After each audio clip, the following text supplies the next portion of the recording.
आप सभी को उषा शर्मा का राम राम स्वीकार। आज कहानी सुनाएंगे हम बैसाखी चौथ यानी संकट चतुर्थी व्रत कथा।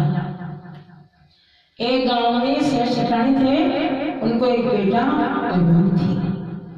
बहू बर्तन मांजकर पानी डालने के लिए जब नीचे जाती खाना खाकर भोजन कर तो अड़ोस पड़ोस की औरतें उससे पूछती, क्या पूछती कि आज खाने में क्या खाया है? तो वह कहती बासी कुसी बासी यानी बासी कुसी भोजन किया मैंने।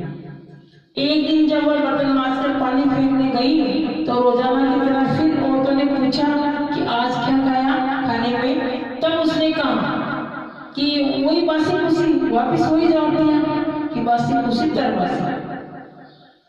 उस दिन सेठ के बेटे ने नीचे उतरते हुए ये बात सुन ली और वह सोचने लगा कि ये ताजा भोजन करके आई है, फिर भी इसने ऐसी बात कर दी। तो दूसरे दिन अपनी माँ से कहा कि आज माँ खीर पूरी बनाओ। खीर पूरी बनाई और माँ ने, बेटे ने और बहू ने, तीनों ने बड़ी प्रसन्नता से भोजन किया खीर पूरी का। और फिर बाद में जब वह बर्तन मांजकर वापस नीचे जा रही थी तो उसके पीछे पीछे उसका पति भी जा रहा था और बोला कि देखो, उसने सोचा पति ने कि मैं आज देखो मैं भी इसकी बात सुनूंगा कि ये क्या करती है अड़ोस पड़ोस के औरतों से। फिर वही बात अड़ोस पड़ोस की औरतों ने फिर पूछा कि आज तुमने खाने में क्या खाया? तो उसने वही जवाब दिया कि ये बासी कुसी बासी। तो उसके पति को गुस्सा आया कि ये खीर पूरी खाकर आई है, ताजा भोजन करके आई है, फिर भी यही बात कर दी। तब उसको गुस्सा आया और कि इसमें रहस्य जरूर है इस बात में। इस बात को समझने के लिए वह रात का इंतजार करने लगा और जब रात को बहू अपने कमरे में आई तो उसके आदमी ने पूछा कि आज तूने जब खीर पूरी का भोजन किया है तब भी अड़ोस पड़ोस की औरतों को वही बासी कुसी क्यों बताए, बासी कुसी भोजन के लिए क्यों कहा? तब वह बहू मुस्कुराने लगी कि देखो, ये जो भोजन है ये तो दादा परदादाओं की कमाई का है, तुमने क्या कमाई की? तो वो बासी कुसी हुई या नहीं है? ये सुनकर उसने परदेश जाने की सोच ली। बस सुबह उठकर माँ से बोला कि माँ, मैं कमाने के लिए परदेश जाऊंगा। माँ ने कहा कि अपने पास बहुत सारा धन है, तुझे परदेश जाने की कहाँ जरूरत है? तभी नहीं, मैं वहां परदेश जाऊंगा और वहां कमाऊंगा। वह कमाने के लिए परदेश चला गया। वहां उसे सेठ के यहाँ पर नौकरी मिल गई और कुछ ही समय के बाद में वह सारा कामकाज सीख गया था और वहां सेठ की नौकरी करने लग गया था।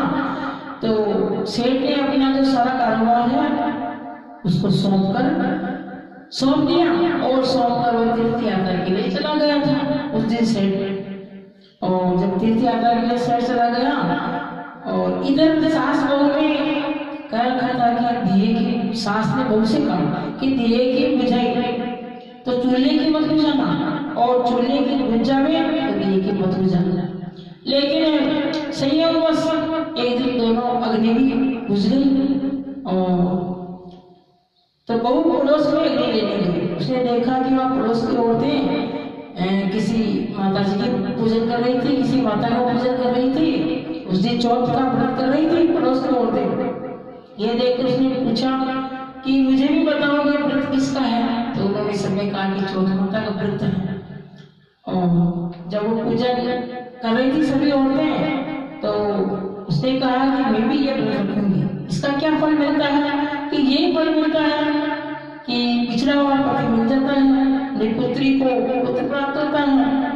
इस पर बहू ने कहा कि मेरा भी पति प्रदेश गए हुए काफी समय हो गया है और मैं भी चौथ माता का व्रत करना चाहती हूँ, लेकिन मेरी सास मुझे बाहर आने नहीं देती। तब मुझे कैसे पता चलेगा कि ये चौथ का व्रत कब है?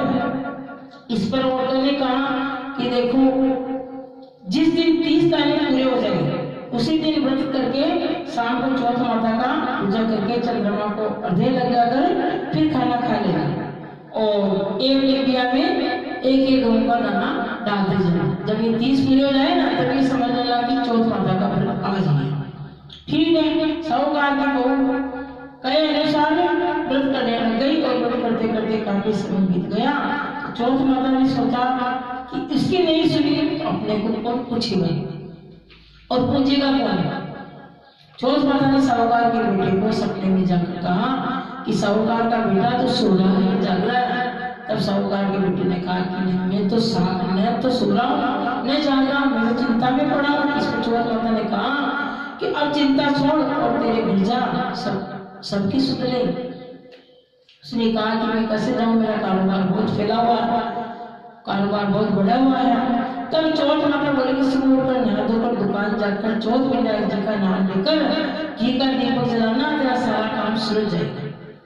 सुबह उसने वैसे ही किया, देखते देखते सारा हिसाब किताब हो गया और उसने घर जाने की तैयारी कर ली। घर को रवाना हुआ तो रास्ते में एक सांप जा रहा था और उसने सांप को संस्कार किया। सांप ने गुस्से में आकर कहा कि मैं तो अपनी 100 साल की उम्र पूरी करने के लिए जा रहा था और मेरी मुक्ति हो रही थी, तो उसने बाधा डाल दी कि तूने मुझे बाधा डाल दी और अब मैं तुझे डसूंगा। इस पर साहूकार के बेटे ने कहा कि मैं 12 साल से मेरी माँ और पत्नी से मिलने जा, 12 साल हो गए मेरे को पत्नी से मिले हुए, माँ से मिले हुए। उसने मिलने के बाद डस लेना और उससे जब मैं मिल लूँ उसके बाद डस लेना। तब सांप बोला कि तू घर जाकर पलंग पर सो जाएगा। तब उसने कहा कि मैं अपने औरत की चोटी नीचे लटका दूंगा, उसको चढ़ जाना और घर पहुंचाऊंगा। उदास था बेटा, कुछ बोला नहीं, लेकिन उसकी औरत होशियार थी। सब बात पता करके उसने कमरे की एक सीढ़ी पर दूध और दूसरी सीढ़ी पर चूरमा, बालू रे, इत्र, फूल आदि 7 सीढ़ियों में 7 वस्तुएं रख दी कि जैसे वो नाग आएगा सर पाएगा तो कैसे दसेगा। आधी रात को पुकारता हुआ वही सांप आया और सभी वस्तुओं का आनंद तो वो सो गया, लेकिन वो बच्चों से बंधा हुआ था,